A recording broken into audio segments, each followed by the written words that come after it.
Ադրբեջանի և Թուրքիայի նախագահներին սպասվող սև օրերի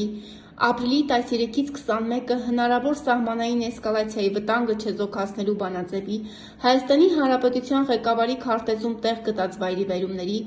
ապրիլի պատրաստած ծուղակների մասին և ոչ միայն բացառիկ խաղաքարտեր է բացել հայտնի աստղաբան Գայանե Սարգսյանը, ով դեռևս հունվար ամսին էր կանխատեսել սահմանային սադրանքների մասին, որոնց ականատեսն ենք այսօր։ Ցավալիորեն բարդ մոլորակային դիրքավորումներ են, հունվարյան հանդիպման ժամանակ նշեցի այդ մասին, սիրելի Իլոնա, ինչու ասեցի, որովհետև Խեցգետինը դա հայրենիքը, օջախ, ընտանիք, Մարսը կոնֆլիկտի,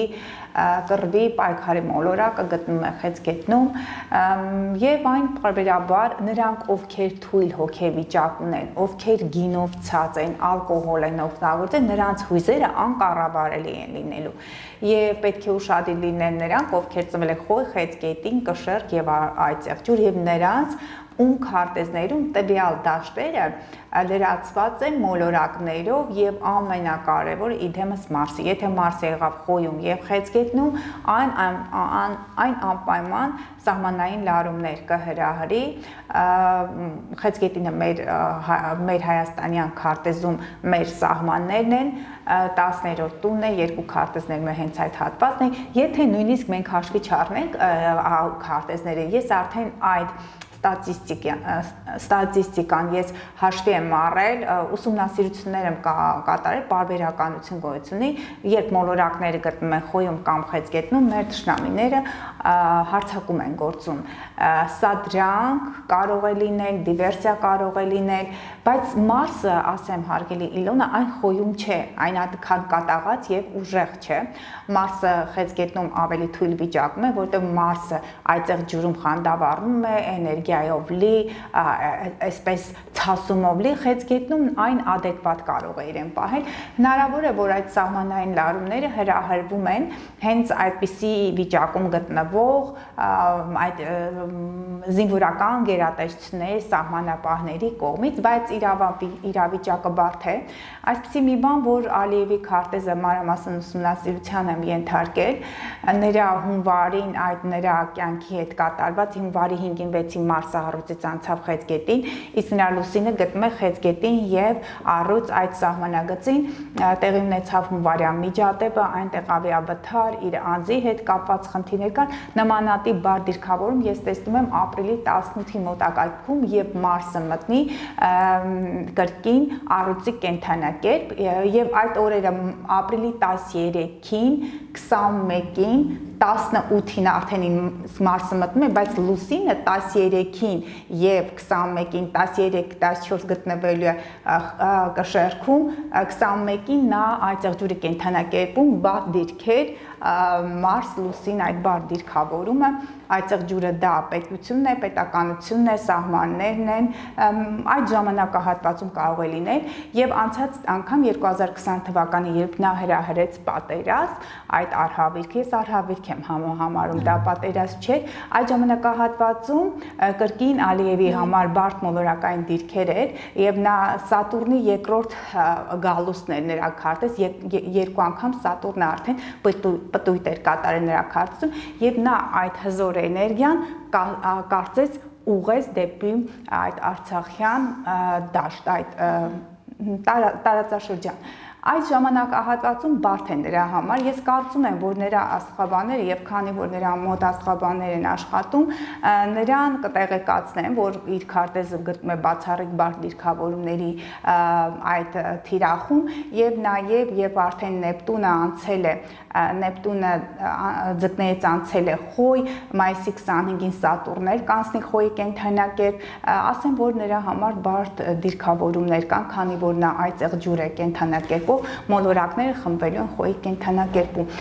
Նրա քարտեզում բարդ դիրքեր եմ տեսնում մոտակա ժամանակահատվածներում, բայց դա չի նշանակում, որ մեր թշնամիները քնած են, նրանք պարբերաբար սադրանքների եւ ագրեսիվ գործողությունների կարող են դիմել։ Նրանց համար միթիս հողակտորներ շատ մեծ կարևորություն ունի, որպեսզի ժողովրդի տարբեր եւ սոցիալական եւ ռազմաքաղաքական այդ բացերը լրացնելու համար նա ուղղակի ժողովրդի աչքն է մտնում, այդպես կարող եմ ասել։ Այսինքն այս պահին ռազմական մեծ էսկալացիայի վտանգ չենք տեսնում։ Ինքը խնդիրը արկա է, այնպես որ կա այդ մոլորակային դիրքան, մանավանդ եթե լուսինը գտնվի այնտեղ, լուսինը կշարք այդտեղ ջուրում մոլորակները լարված են, բայց անցած տարվա այն բարդ իրավիճակը չէ, երբ ես աղաղակում էի ամբողջ 23 թվականի հոկտեմբեր-նոյեմբերից 24-ի հունվար, որ 24-ի ապրիլը վատ է լինել։ Հիմա այդ դիրքավորներ կան, բայց ավելի թույլ վիճակում են եւ հուսամ, որ Յուպիտերը երկորյակի կենթանակերպում դա խաղաղության բանաձևի տարածողն է Յուպիտերը, երկորյակը դա խաղաղություն, դա միջպետական ճանապարհներ, արտատարածքային այդ ճանապարհներ եւ այլն, եւ երկորյակը դա նաեւ այդ բանաձևն է, այդ թուղթն է, դեռևս մինչեւ հունիսի 9-ը հնարավոր է մենք պաշտպանված լինենք Յուպիտերի այդ դիրքով, քանի որ երկորյակում գտնվում է երկորյակի ազդեցության տակ ծնվել են եւ Դոնալդ Թրամփը եւ մեր երկրի գործող վարչապետը, կշարք կենթանակերպի ազդեցության տակ ծնվել է Պուտինը, այդ մոլորակային դիրքավորումը երևի կմեղմի, բայց ամբողջությամբ չի սանձազերծի նրանց այդ բիրտ պահվածքը։ Իսկ ինչ է խոսում Հայաստանի Հանրապետության վարչապետի քարտեզը այս ժամանակահատվածի մասով։ Ելնելով Սատուրնի դիրքից ավելի բարդ է նրա քարտեզը անցած տարի ապրիլ եւ օգոստոս, նաեւ սեպտեմբերյան խավարումների ժամանակահատվածում, նաեւ անցած անգամ ձեզ մոտ կանխատեսումներ եմ արել, չեմ ասելու ինչեր, թող փնտրեն նախորդ հաղորդման տեսանյութը, դուք կարող եք մեր տեսանյութի այս անգամվա տեսանյութի տակ դնել, այո, բարդ լարված վիճակ է նրա քարտեզում, այս անգամ ավելի շատ հոգեբանական ճնշում էր մարտի 14-ի մոտակայքում, ինչ որ լույր հայտնելու, որ այդ լույրը հայտնեց նա, բարդ հոգեբանական վիճակներ, նրա քարտեզը մի քիչ դեռ հանգիստ վիճակում են լինելու։ Այս 1-2 ամիսը նա երևի կփորձի օգտվել իր վարկանիշի բարձրացմամբ։ Եվ ընդհանուր առմամբ, երբ որ Յուպիտերը մուտք է գործել երկորյակ կենթանակերպ, ես նաև Դոնալդ Թրամփը հաղթանակ կրեց ընտրությունները, դա պատահական չէր, նա ասեմ, որ ղեկավարներից Դոնալդ Թրամփը եւ Սերժ Սարգսյանն են ծնվել խավարումների ժամանակահատվածում, միշտ մոռանում եմ ասեմ, եւ մարդիկ պատահական ուղակի չեն անցնում ինչ որ երկրի ղեկավարման այդ դաշտը, նրանց տվյալներում, բոլորի տվյալներում էլ այդ ամենը կան, բայց լինում են քարտեզում թույլ կողմեր, եթե տվյալ ղեկավարը ընտրված է համաշխարհային ուժերի կողմից, ապա այդտեղ կարող են օգտագործվել նրա քարտեզի թույլ կողմերը։ Իսկ եթե ինչ որ գործի, ինչ որ կարևոր միսիայի համար է նա ընտրված, ապա կօգտագործեն նրա քարտեզի դրական եւ այսպես ուժեղ կողմերը։ Տվյալ դեպքում Յուպիտերը երկորյակում մոտավոր 1 տարի նրա վարկանիշը դեռ մի քանի ամիս կբարձրանա, հետո Յուպիտերը կանցնի խեցգետնի կենթանակերպ, իսկ խեցգետնի կենթանակերպում կան քաղաքական գործիչներ, հիմա չեմ ասում, հետագայում դուք կտեսնեք քաղաքական դաշտում ակտիվացում նախկինների կողմից, ում քարտեզում Յուպիտերը գտնում է խեցգետնի կենթանակերպում։ Այսինքն մոտավոր մինչև հունիսի 9-ը դեռ նա կարող է պահել իր վարկանիշը, որը պայմանավորված է Յուպիտերի երկորյակ գտնվելու այդ դիրքավորմամբ։ Հարգելի գայանեն, նաև անդրադառնանք թշնամական մեկ այլ երկրի Թուրքիային։ Թուրքիայում կարծես եւս լուսաբացները խաղաղ չեն, տարբեր բողոքի ակցիաներ են իրականացվում եւ տպավորություն է, որ Էրդողանի աթոռը սկսել է ճոճվել։ Այդպես է։ Դիտարկել եմ Թուրքիայի քարտեզը, որտեղ Մարսը խեցգետնի կենթանակերպում է, բայց այդ խժդժությունները, բարդ իրադրությունները մի քիչ թուլանալու միտում ունեն։ Այդ ամենը նկատելի են փետրվար եւ մարտ ամիսներին ավելի շատ։ Չգիտեմ, այս պահին իրականում ինչ վիճակ է այնտեղ։ Բողոքի ակցիաները շարունակվում են, բայց այդ ուժգնությամբ չի, չէ։ Ոչ։ Որովհետև ինչի եմ ասում, Մարսը, երբ որ խեցգետնում է, Մարսը խեցգետնում էր եւ ուղընթաց նա փետրվարից էր, այն օրերը, որոնք նշվել են, բայց ասեմ ձեզ, կրկին ապրիլի 13-21 այդ ժամանակահատվածում նրանց քարտեզները գտնվում բարդ մոլորակային դիրքավորումների ազդեցության տակ, այնպես որ Մարսի այս խեցգետին գտնվելու այդ ժամանակահատվածը կարող է լուրջ խնդիրներ չբերել այսպես արհավերքներ, չնայած ասեմ ձեզ, որ Թայվանում, չէ, Սինգապուրում էլ էր այդ հուժկու երկրաշարժը պայմանավորված էր արևի խավարման, որը տեղի ունեցավ ապրիլի մարտի 29-ին, դա Նեպտուն եւ Նեպտուն մոլորակի մուտքը Խոյ, այդ մոլորակային կուտակումների Նեպտուն, Սատուրն եւ հանգույցն դրանք կարմիկ եւ հզոր էներգիայի պաշար էր, որը ինչ որ տեղից պետք է հորդեր, Խոյը դա երկրաշարժ, Նեպտուն պատկերացնում եք այն երկնաքերներ, երբ որ ջրերները այդ ջրհեղեղ էր, կարծես շատրվանի նման, ջրվեժի նման դուրս էր հորդում, դա էր, բայց դեռ մեկ այդպիսի կարևոր իրադարձություն կարող է լինել մայիսի 25-ի մոտակարգում, երբ Սատուրնը ձկներից արդեն անցնի Խոյի կենդանակերպ։ Այսինքն Էրդողանի դիրքերը դեռ շարունակում են ամուր մնալ։ Դեռ ավելի վատ էր Սիլի Իլոնա փետրվար եւ մարտ ամիսներին, ես դուք հարցեցիք անցած անգամ չէի դիտարկել, որտեղ յուրաքանչյուր դիտարկում այն ժամանակ էր խլում, այս անգամ երբ որ ես տեսա պազեր ինձ համար, այնտեղ քարտեզը բարդ դիրքավորումների ազդեցության տակ է, բայց ես ձեզ ասեմ, որ ինչևէ, երբ որ մոլորակները, Խոյից անցնի փաստորեն առուծի կենդանակերպ, կշարքիչ կարիճ, ես հենց այդ ժամանակահատվածը ապրիլի 18-ի մոտակայքում մի քանի օր, փաստորեն ապրիլի 13 եւ 21, դա լուսնի դիրքեր, մի քանի օր Թուրքիայի քարտեզներ բարդ դիրքեր են ընդունում եւ դա կարող է լինել ղեկավարի հետ կապված, այսինքն եւ Ադրբեջանի եւ Թուրքիայի հետաքրքիր է, չէ, առաջին անգամ այսպիսի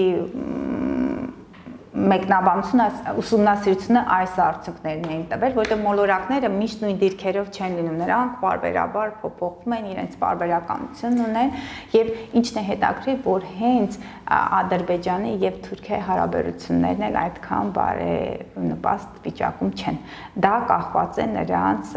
եւ երկրի եւ նաեւ ղեկավարների գլխավորությամբ իրենց քարտեզների բարդ դիրքավորումների ընդունման։ Հնարավոր է, որ Թուրքիայի փոքր եղբայրը ըստ էության Ադրբեջանը դավաճանի մեծ եղբորը։ Գիտեք ոնց, երբ որ արյունակիցների մեջ այսպիսի բան կա, չէ, արյունակիցները կարող են, հարազատ եղբայրները կարող են դավաճանել, բայց նրանք արյունակցական կապերը միևնույն է ժամանակի ընթացքում կարող են վերականգնվել եւ նաեւ իրենց տարածքային շահերը միշտ էլ նրանց ուղղորդելու են Հայաստանի ուղղությամբ եւ նրանք այդ հարցում կարող են անկողմնակալ պաշտպանել մեկը մյուսին։ Ուզում եմ մեր հաղորդումը ամփոփենք դրական նոտայով, թեև ձեր բոլոր մեկնաբանությունների մեջ դրական, այսպես ասած, առանցքային դերակատարում ուներ, այնուամենայնիվ խոսենք ապրիլ ամսվա դրական կողմերի մասին, ինչ է խոստանում ապրիլը դրական առումով Հայաստանին եւ առհասարակ կենդանակերպի տարբեր նշանների։ Արդեն իսկ, երբ որ մեր հաղորդումը հեռարձակվի, արդեն Մերկուրին շփման մոլորակը, որը շփումներն է ապահովում, կոմերցիան, գրագրությունը, խոսքը, բանավոր, գրավոր, եթե այս նախորդ 20-21 օրերին գրավոր հաղորդակցությունը ավելի այսպես գերադասելի է եւ անվտանգ, որովհետեւ այնինչ դու գրում ես, այդ ամենը պահպանվում է, իսկ բանավոր խոսքի դեպքում պետք է որոշ հաստատումներ։ Արդեն իսկ Մերկուրին ձկների կենդանակերպից ուղղընթաց ընթացքով առաջ կշարժվի, բոլոր կարևոր գործերը կարող եք սկսել, քանի որ նորալուսինը եւ խավարում ամսի 29-ից սկսեց արդեն նոր գործեր սիրելի հետևորդներ, բայց քանի որ մոլորակները խոյում են, չնայած Վեներան էլ ամսի 14-ից ձկներում կրկին ուղիղ ընթացքով առաջ կգնա, մի քիչ մի շտապեք, որտեղ խոյի կենդանակերպում մոլորակները իրենք շտապում են, ակտիվ են, այդ արևը դուրս է գալիս ճաճանչափայլ էներգիայով եւ ագրեսիվությամբ Մարսը խեցգետնում ագրեսիվությունը ավելի շատ կդրսևորվի ներընտանեկան հարցերում, ներպետական խնդիրների այդ շուրջ ընդհանուր առմամբ սկսեք նոր գործել, սկսեք շնչել, գեղեցիկ հագնեք, նորից Վեներան կմտնի խոյի կենթանակերպ, ակտիվություն կտասեր առաջին հայացքից, կսիրահարվեն խոյ առյուծաղեղնավոր եւ երկվորյա ու այնտեղ եթե մենք դիտարկում ենք աղեղնավոր երկվորյա ջրհոս, ջրհոսների մասին մոռացել ենք, ես նրանց շատ սիրում եմ, դա աստղաբանության նշանն է, նոր գործեր, գործիելի հետևորդներ, մոռացեք ձկների կենթանակերպում լաց ու կոծը, թախիծը, թող բարդ հիշողությունները գնան անցյալ, սկսեք նոր կյանք ապրել, նոր գործերով, խորհուրդ եմ տալիս, քանի որ Յուպիտերը երկվորյակում է, նոր դասերի գրանցվեք, ինչը միշտ ես եմ անում եւ խորհուրդ եմ տալիս եւ կատարում են ինքնակրթությունը, ընդհանրապես կրթվելը մարդու կարևոր այդ առաքելություններից մեկն է, որովհետեւ նյութական լինելով նաեւ հողի տարեք եւ ցուլի ազդեցության տակ ծնված անձ, նյութական բոլոր միջոցները այդ ամենը հավետ չեն, իսկ գիտելիքը այն ռեսուրսները եւ այն գումարները մարդ եթե ծախսում է գիտելիք ձեռք բերելու վրա, դրանք չեմ ասում հավերժ են, բայց թեթևացնում են մարդու կյանքը, օգնում են առաջ գնալ սոցիումում եւ ես ուրախ կլինեմ, որ մեր շրջապատում նրանք, ովքեր նաեւ բուհական այդ վայրերում են սովորում, սիրելի ուսանողներ, գնացեք, կրթվեք, մասնակցեք այդ դասընթացներին, Յուպիտերը երկվորյակի կենթանակերպում հմտություններ ձեռք բերեք, զարգացրեք ձեր խոսքը, երկվորյակը խոսքն է, շփման կարողությունները եւ փորձեք առաջ գնալ եւ նաեւ մեր հիմա կասեն չէ հողի ջրը եւ ջրի ազդեցության տակ ծնվածները սիրելիներս ձեր հաստատային ժամանակը գալիս է սիրելի խեցգետիններ հերիք հետո թափեք այդ ձեր ընտանեկան լուծը եթե հնարավորություն կունենաք վերջերս հանդիպեցի մի աղջկա սուղ վիճակում էին գտնվում նրանց պարտք է վերադարձրել էին ամանից նա որոշել էր սենյակ առանձին սենյակ այսպես կառուցեին իրենց բալիկների համար ընտանեկան ջերմության ժամանակահատված է ասում են վերադարձեք հայրենիք այնտեղ հետևորդներից մեկը գրել կռիվ լինի վերադառնան հայրենիք սիրելի հետևորդներ հուսամ որ գերտերությունները դրանք իդեմս ԱՄ Ռուսաստան կամ մնացած այն բոլոր տերությունների նրանք զորավիք կլինեն մեր երկրին չեն թողնի որ մեր թշնամիները առաջ խաղացում ունենան իսկ Յուպիտերը խեցգետնում տուն ընտանիք օջախ հայրենիք ծառեր տնկեք շենացրեք ձեր հայրենիքը ձեր բնակավայրը իսկ քաղաքական առումով ես կարծում եմ որ հունիսից հետո որոշ քաղաքական ուժեր կարող են ակտիվանալ եւ դա կարող է լինել նախքին այդ թևերից դրա մասին կխոսենք մոտակա ժամանակահատվածում եթե իհարկե այդ ամենը լինի յուրաքանչյուր քաղաքական ուժ անկախ դրանից այժմ գործող հին եւ եթե ապագայում ինչ որ մեկը կլինի հուսամ որ նրանք խոհեմ կլինեն նրանց իրենց անձնական շահերը վերջին դասի ազգային շահերից կփորձեն շենացնել մեր հայրենիքը ես իսրտե դա եմ ցանկանում հուսամ որ մեր սովորական եւ մեր քաղաքացին եւ նաեւ բարձր մակարդակով այնտեղ ղեկավարները կմտածեն այդ մասին եւ կփորձեն զորավիք լինել մեր հայրենիքի, մեր բնակչությանը, մեր հանրությանը։ Շնորհակալ եմ հարգելի Գայանե, շնորհակալ եմ լիարժեք, օբյեկտիվ եւ իրատեսական զրույցի համար, մեկնաբանությունների համար։ Ես էլ եմ շնորհակալ, հուսամ, որ բարդ դիրքավորումները ուղղակի այսպես թեթև քամու նման կգան կանցնեն եւ մենք կգնանք միշտ կանգուն մեր ոտքի վրա, մեր հայրենիքում, մեր զինվորներին էլ մաղթում եմ բարի ծառայություն սիրելի զինվորներ, իմացեք, որ ողջ հայ ազգը իդեմս ձեր մայրերի իրենց աղոթքներով եւ իրենց հզոր ուժով կանգնած են ձեր մեջքին։